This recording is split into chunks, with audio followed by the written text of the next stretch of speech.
करवा चौथ की पूर्ण कथा। व्रत कथा बहुत समय पहले की बात है। एक साहूकार के 7 बेटे और उनकी एक बहन करवा थी।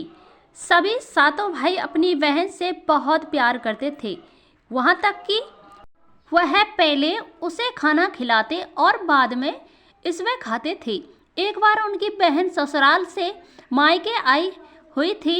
शाम को भाई जब अपना व्यापार व्यवसाय बंद करके घर आए तो देखा उनकी बहन बहुत व्याकुल थी।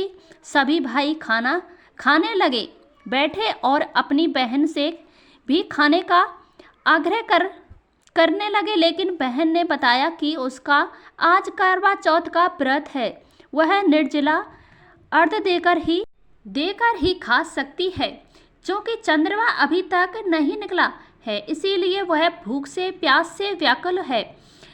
सबसे छोटे भाई को अपनी बहन की हालत देखी नहीं गई और वह कुछ पीपल के पेड़ पर एक दीपक जलाकर छलनी से ओट में रख देता है। दूर से देखने पर वह ऐसा प्रतीत होता है कि जैसे चतुर्थी का चांद उदित हो रहा है।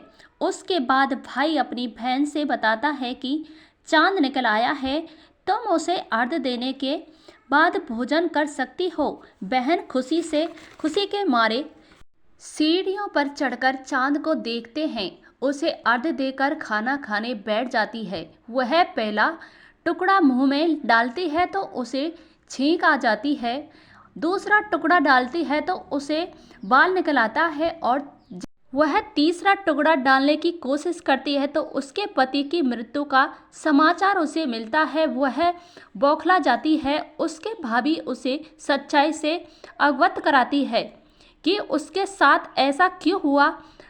करवा चौथ का व्रत गलत तरीके से टूटने के कारण देवता उससे नाराज हो गए हैं और उन्होंने ऐसा किया है। सच्चाई जाने के बाद करवा निश्चय करती है कि वह अपने पति का अंतिम संस्कार नहीं होने देगी और अपने सतीत्व से उन्हें पुनर्जीवित दिलाकर रहेगी। वह पूरे 1 साल तक अपने पति केशव के पास बैठी रहती है, उसकी देखभाल करती है। उसके ऊपर उठने बैठने वाली सईनुमा घास को वह एक तिंत्र करती जाती है।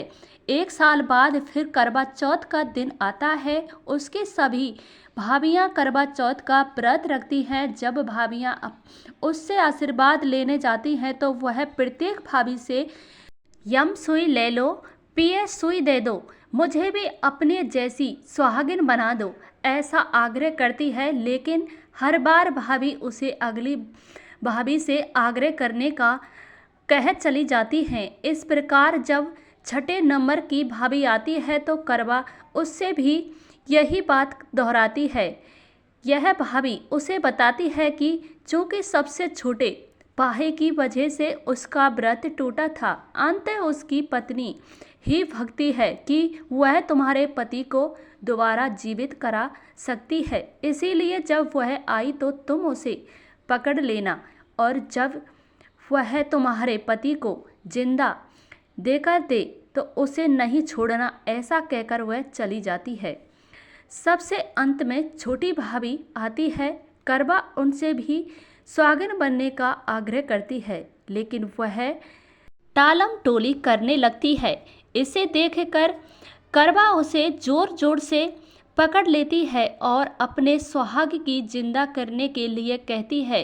भाभी उससे छुड़ाने के लिए नोचती है, घसीटती है, लेकिन करवा नहीं छोड़ती है।